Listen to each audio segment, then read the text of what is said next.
ఇప్పుడు అర్థమైపోయింది. ప్రజలు ఇక నమ్మదలుచుకోలే. ప్రపంచమంతా ఎదురు చూస్తుంది. ఎప్పుడు వస్తాడు కేసీఆర్, ఎప్పుడు వస్తాడని. రేపు 27 తారీఖు ప్రోగ్రామ్ లా ప్రజలందరూ, తెలంగాణ కాదు యావత్ ప్రపంచం చూస్తుంది ఈ మీటింగ్ ఎట్లా జరుగుతుంది, ఈ మీటింగ్ ఎంత గొప్పగా అవుతుంది. ప్రజలంతా చూస్తున్నారు. ఎందుకంటే 16 నెలల కాంగ్రెస్ పరిపాలన. ఇంత దరిద్రం ఎప్పుడు కూడా లేదు. అసలు కరోనా టైంలో కూడా లేదు ఇంత నష్టం.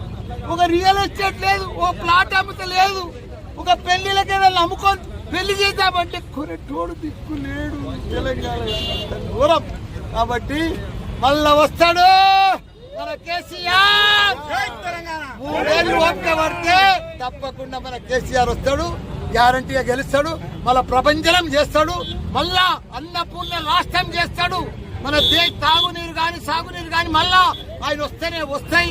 ఆయన తప్పకుండా గ్యారంటీ వస్తాడు. ప్రజలంతా కూడా